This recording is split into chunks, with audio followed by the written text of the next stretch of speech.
absolute worst thing that's ever happened to me.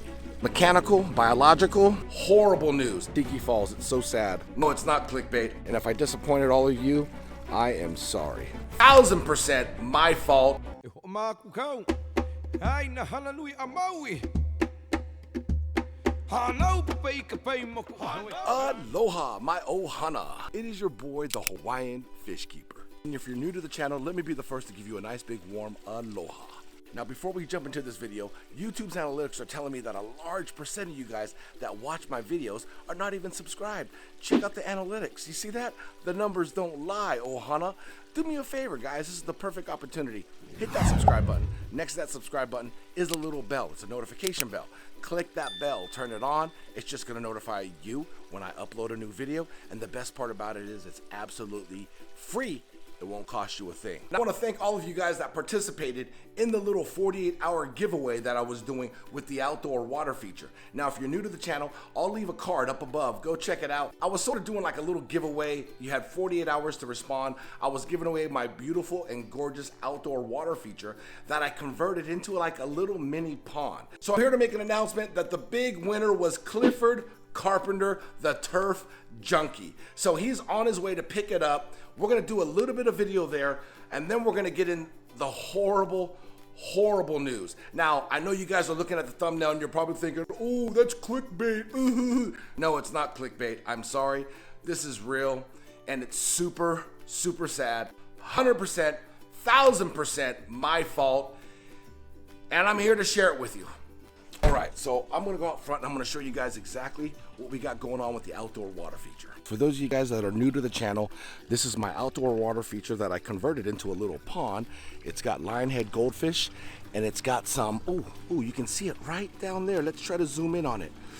Right there's a metallic gold barb. You see them? There's two of them. This basin holds about 40 gallons of water. Up here, filtration, mechanical, biological. Water goes down. It's a pretty simple concept. There's a pump down in the very middle of that. Pumps the water up, water comes out, overflows over the top. Really simple. I just got done doing a big spring cleaning on this bad boy, so Clifford, he's the big winner. All right, Ohana, so we're actually slowly taking apart the outdoor water feature. The big winner, I gotta introduce you. The Ohana, here he is, Clifford. What's up? Carpenter. He's the one who actually won. He contacted me like ASAP. I swear the video got out and like within not even 30 seconds, you know, he messaged me and was like, hey, can I have it? I go, Clifford, it's yours. So he came on down. I'm gonna turn the camera on. I'll show you exactly what we did. As you can tell, top completely gone. Everything is in these buckets here. So we have the irises here, along with a lot of the lava rock that we had for biomedia. We have the sponge right here to help with the mechanical filtration, and then we got our fish right in here. You got one lion head and two metallic gold barbs, so they're going to be safe. They're actually, if you look really good, you can actually see the substrate in there, or I should say the biomedia. So you got almost, geez, I would say probably about 5 pounds of biomedia with this bucket here and this bucket here as well. So a ton of that's going to be safe. We basically got a picture of a bunch of the water that's in here and filled this up. That's why the fish will be there. They'll be safe. And you live what, Clifford, maybe about 45 minutes away? 30 minutes away, so it's not that bad of a trip. So we're basically going to take this. It's 3 separate pieces. This top piece is the heaviest, and then you got this frame piece, which isn't that heavy. And then you have the basin, which is like one of those preformed pond type of squares. 3 pieces, that's it. And then, as you can see conveniently, right there, Clifford backed his truck up, so he's ready to go. And we're gonna go ahead and stick this bad boy in there. All right, guys, look at it. It is gone. It is in the back of Clifford's truck. Check it out. Woo, look at that. We did a nice little cleaning too for him. That's the basin. This is the frame. And then that's the top. Got the PVC hose right there. And all the pump and equipment and all that stuff is in the back of his truck. All right, Clifford, so I gotta ask you, and I'm sure the Ohana at home wanna ask, where are you gonna put this beautiful outdoor water feature? Eventually in the front yard, but okay. I just gotta go on the back porch for right now. Okay, right on. So it's gonna be in his front yard, just like it was will here. eventually. Oh, very cool, man. Hey, yeah, enjoy, my man. Thank you. No problem. I appreciate you coming down here and picking it up. Just a beautiful day here in the backyard, Northern California. Skies are blue, the birds are chirping, but it has also been a nightmare for me the last couple days. Now let me explain to you what in the hell I did wrong. Oh man, I need to sit down for this one, guys. I don't even know where to start. Behind me, the above ground pond. I got caught up. I was feeling myself. I got caught up in a situation to where I added fish to the above ground pond. Now, if you guys haven't seen that video, I'll leave a card up above. I actually got two beautiful Chinese hyphen banded sharks. Beautiful fish, right? And I got caught up in the moment. I was looking at them. I was like, whoa, let me just try and grab maybe a couple goldfish over in Tiki Falls and stick them in the above ground pond. The pond's been running for a couple weeks now. I'm pretty sure it's established. I put some media in there. So I start netting the first fish. I net it pretty easy. Put it in there, it's swimming around, it's looking awesome. I grab another one. I net it pretty easy. These fish are pretty fast in Tiki Falls. And then I ended up netting a koi by accident, but I said, hell, what the hell, let's throw it in here too as well. So I threw in the koi, so now I got a couple goldfish, I got a koi, and this is the part where I start feeling myself, right? So now I'm getting super excited because the boys are out here. They're like, whoa, and they're up close and personal because the above ground pond, you're so close to the fish, and when it's down in Tiki Falls, everything kind of sets down, and you don't really get to appreciate the fish as well as when they're in the above ground pond.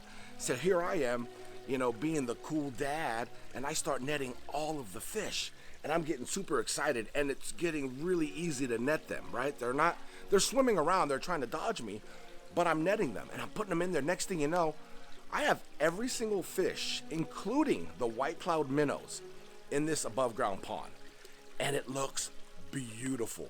The fish are swimming around. It's easy to grab them or net them, and we're looking at them. I grab my beautiful black koi. I turn it upside down. It's got a beautiful gold/orange belly. The boys have never seen what the black koi looks like underneath its belly. We're grabbing orandas with our hand because they're so slow. You know, the butterfly telescope goldfish too as well. Everybody looks great. The koi are swimming around. It looks like a little mini version of like SeaWorld or Marine World, where you go to those petting like aquariums where like rays are swimming and whatnot, and you pet them and the fish are real friendly.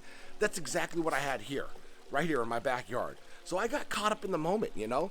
I netted every single fish except two little kois that I just couldn't get. They were too quick, they were too fast, they were hiding in between the rocks in Tiki Falls, so I left them there. Everything else was in here. So you're talking about, you know, 18 fish, you know, like, what is it? 7 koi, the rest were all goldfish, 13 white cloud minnows. I mean, it was awesome. It was like, it was a cool little aquarium outside, above ground pond. Water conditions were exactly the same as far as the temperature goes. This is where I messed up. Now, those of you guys that know the nitrogen cycle and bioload, what I did wrong, which was, it's basically fish keeping 101, was I put too many fish in the above ground pond. I didn't have enough beneficial bacteria to back up the bioload of these koi and goldfish. Now, when I first put the koi and goldfish in the above ground pond right there, it was awesome. The next day, I saw how much waste they produce. They produce a lot of waste. And here in Tiki Falls, you don't really get to see the waste because it's a pond, a lot of rock, it settles. You don't really get to see it. But in the above ground pond, you got that white lining. You got to see everything. A lot of waste just in one day. I didn't have enough beneficial bacteria in the above ground pond. That's where I messed up, man. I'm so mad. I lost so many fish. So second day goes by, I'm looking at them, I'm like, wow, they're cool. They're not as active as they were the first day. And then the third day rolls around. That's when I notice a couple fish are kind of floating, the goldfish. And you know, we're talking about goldfish here and koi, some of the most hardy fish in the hobby. And so I immediately went into panic mode. I started to net all the fish and stick them back into Tiki Falls. And they're already stressed out already. I stressed them out even more. And that's when I started to slowly lose my fish. Yeah, I lost like over 10 fish. I mean, I lost 2 of my koi. I lost my beautiful gray butterfly koi Kenshi. I lost my black koi. I lost both red cap orandas. I lost one of my black orandas. What other fish? I lost all of my white cloud minnows, so all of them are gone. My Shibukin goldfish I lost. I even lost like the OG, the very first fish that I stuck in Tiki Falls. My beautiful Ryukin goldfish, Jeremy. Man, it's just, you talk about getting caught up in the moment. I got caught up, man. I thought for sure, you know what, with the filter that was in there and the media that I had in that above ground pond, that it was enough media for the fish, but it's stupid, so stupid. And before making this video, I was kicking around the idea of maybe not doing it, you know. I felt really bad because my buddy Dennis comes over, right, who I bought one of the high fin sharks for, and he was eager to take a look at it, and I had to tell him the bad news, and I just said I gotta make a video about it, and he was just like, "You are?" And I go, "I have to." I think that's what makes my videos. It's relatable. You know, I'm no expert, you know, and I make mistakes, you know. Everybody makes mistakes. I honestly got caught up in the moment of how awesome the above ground pond looked with all of the fish in there. It was just, man, I got caught up and I was netting the fish so easy, and I thought in the back of my mind, well, we're gonna remodel Tiki Falls. I have to do this anyways, so why don't I just do it now? All the fish are coming in and I'm netting them, and it's pretty easy, because I was kind of dreading netting the fish, but it was just so easy, and I got caught up in the moment, and stupid. I know I keep saying stupid, but it was a stupid move. It's like fish keeping 101, like I said, and it's just, I can't believe I did this. I really can't. I mean, lost over 10 fish. All my fish hate me now. Like, I managed to get all the fish out of the above ground pond, and I stuck them over in Tiki Falls. Let me show you what fish that I do have. They're super skittish. They don't trust me, and I don't blame them. Like, I walk by the pond and they hide. They go and hide in a cave and they never come out. They're slowly recuperating. I want to say my gold oranda with the gold head, Cleo. I'm not sure if that oranda is gonna make it, but let me show you what the fish look like that are in the pond that I do have. Okay, they might get scared and they might run away, so I'm just giving you guys a heads up. But it's just super frustrating. Let's go check it out. Tiki Falls. It's so sad, so bare. Here is Cleo. Cleo is just cruising around, not acting like his or herself, but I'm just keeping a distance just so they don't get all skittish. None of these fish trust me anymore, which I don't blame them. I pretty much, you know, sentenced them to a slow death, meaning ammonia spike, right? And so this is Cleo. She's kind of scooting around. I mean, look at Tiki Falls. There's like no fish in here. We got the falls. I was slowly, you know, breaking things down. You can see one of the waterfall spillways is still there behind that tiki. It was usually way up top, but I'm slowly starting to break Tiki Falls down because we're going to be doing some construction on it. Now let me swing the camera here. You know, we got the canal right here, and it goes to the other side of Tiki Falls. And these are the fish that I managed to salvage and save. My little wannabe kohaku goldfish who's coming to life. These fish here just started to eat today, I just noticed, so that's a great sign. But as you can see, you can see some of their fins are a little tattered, and I know it's because of the ammonia spike, and I don't want to get these fish all scared. You can see the tail. They're just super skittish, and I don't blame them. I really don't. The big white koi that I had is still here. She made it. That was the very first koi that I've ever put in Tiki Falls. So I guess that's somewhat of some good news, right? We have the very first koi, not the very first fish. I lost the very first fish. Oh, here you go. Here's one of my black orandas that made it. But it's also, I have a really good feeling about these fish here. You can see, oh, they're just kind of beat up, and I don't want to say they're lethargic, but they're just not as active as they were, you know, before I did this to them. But let's see here. As of right now, I have 1, 2, 3, 4. The black oranda is 5.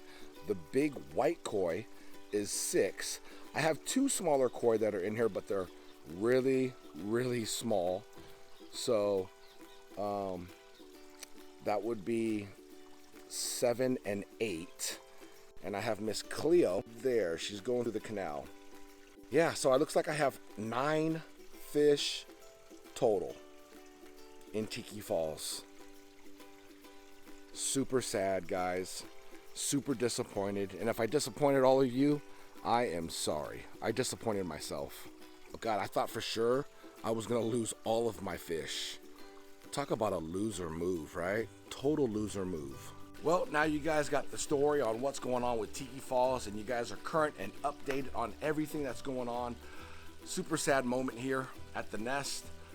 And yeah, I mean, I'm not ashamed to tell you guys that I messed up. I got super excited, got caught up in emotions on how awesome this above ground pond was looking with all the fish. And yeah, that's what happened. I mean, I don't even know what to say. A lot of my friends were saying, don't make the video. You don't have to share that information, but I needed to. Transparency, that's it. Keeping it real, that's what I'm about, keeping it real. Look at the good side, right? We're redoing the pond. Once the pond is redone, we'll be able to go buy some really beautiful koi. And I think I want to do like maybe all butterfly koi. I mean, except the koi that I have here. But just all beautiful, long fins, tails, butterfly koi. That's a thought. Kind of a Debbie Downer, I'm sorry. But you know, I wanted to keep it real with you guys. And I hope you understand. We've all made mistakes, and I got caught up in the moment, man. I got caught up. And I know I keep saying that, but it's so true. I got caught up. I don't blame the fish for not trusting me. Every time I walk up to the pond to feed them, remember how friendly they used to be? I used to walk up and pretty much hand feed them. They would suck on my fingers, and I can't even do that. I get close to the water, and they just go right into their little cave and hide. And yeah, I don't blame them. I really don't. I got to regain their trust, and they're going to be super skittish when I got to net them again to when we do the construction on Tiki Falls. So yeah, stay tuned. I just thought I'd get this video out and share this sad moment. Very sad. Yeah, this is got to be the worst thing that's ever happened to me in my fish keeping career. The absolute worst thing that's ever happened to me. Super sad. But talking about it to the Ohana makes me feel a little bit better. Yeah, so kind of bummed right now, but we'll get over it. We'll get over it together. Hope you guys enjoyed this video. I will see you guys on the next video. Have a great day. Have a beautiful day. Take care of your fish, and do the complete opposite of what I did, all right? I love you guys. I'll see you guys on the next one. Much love and aloha. Hana pai ka pai moku hawa I huki ela I mana ya kalani. Hana pai ka pai moku hawa I huki ela I mana ya kalani.